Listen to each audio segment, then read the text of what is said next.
The Historic Preservation Commission wants the Planning and Zoning Commission and the City Council to expand the Hopkins and Lindsay Rogers historic districts.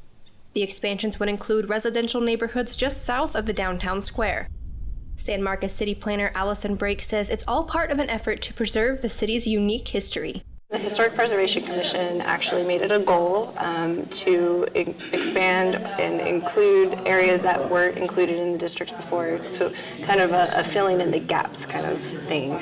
One particular structure in the expansion zone, originally built in 1886, is the vacant Lamar School, located off Blanco and Hutchinson Street.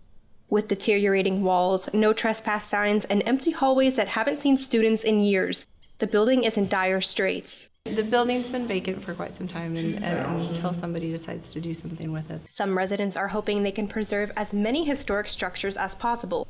San Marcos homeowner Clark Hammonds, who serves on the Preservation Commission, says that having these districts allows the city to honor its cultural heritage. This is a beautiful little town.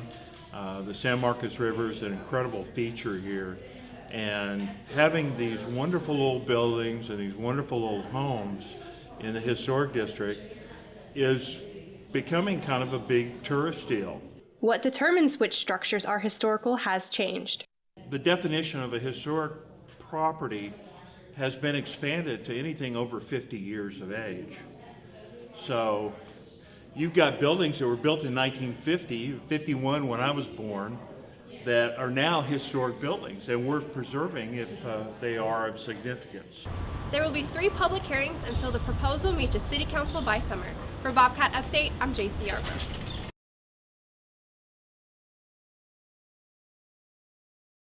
Tears were shed as family and friends stood to recognize their dead loved ones. The 30th annual Bobcat Pause honored 38 students and faculty who have passed away. Former student body president Andrew Hammond says the ceremony is important to bonding former and current Bobcats. I think it's a real important event to show that we as a community are strong together and we support the families of all Bobcats. The walls of the LBJ ballroom are lined with tables filled with pictures, candles, and even favorite hats and flowers of the deceased. Renee Hill stood proudly behind a picture of her mother, a former professor. Hill says her mother's legacy will endure at Texas State. She was quite the historian. She could tell you anything that you wanted to know about Texas State, back when it was Southwest Texas State University. The San Marcos High School Choir performed before the service, and President Denise Trouth spoke about how much the past students and faculty meant to the university. Director of Bobcat Pause, Leanna Mouton, says everyone who attended the ceremony is connected. This event is so important to the families because it's a time for them to feel the community that is with them during these times. It's a time for them to see the impact that their loved one truly had. The event instilled the importance of remembrance for families and offered comfort to those who mourn. For Bobcat Update, I'm Jacey Yarbrough.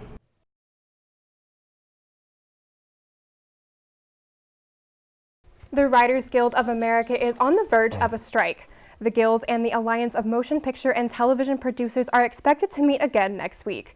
The Guild says it needs raises to its writers as well as better assistance for health care. The current contract runs out May 1st. If no new deal is reached before then, the upcoming fall TV season could be disrupted. Funding for Planned Parenthood is on the chopping block. Those who support the organization had a rally at the state capitol today. The organization is struggling for funding now that Republicans control Congress.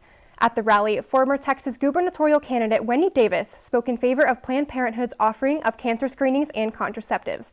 KVUE reported that around 1,500 people attended today's rally.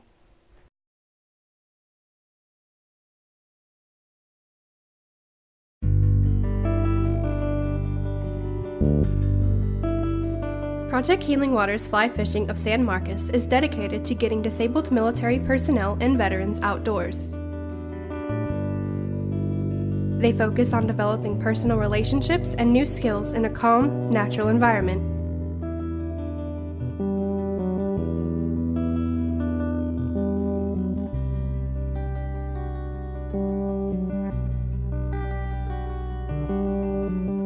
Members include faculty, students, and alumni of Texas State University, as well as many locals. They provide a strong support system for those who have served and are always willing to teach and listen.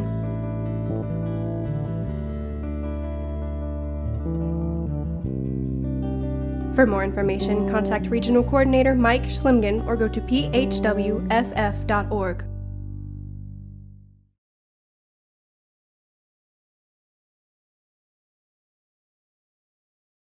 For 10 years, Texas stood alone as a republic. This period was a turning point in developing Texas history and culture.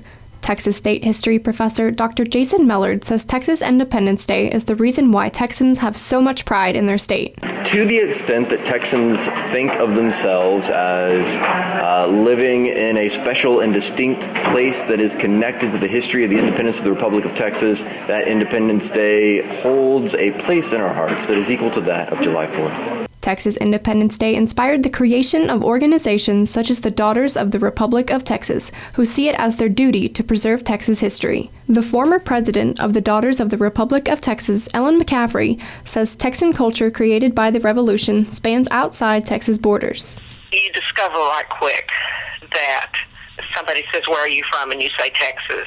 And they immediately ask you about the Alamo. They immediately ask you about oil wells and cows and in the space shuttle.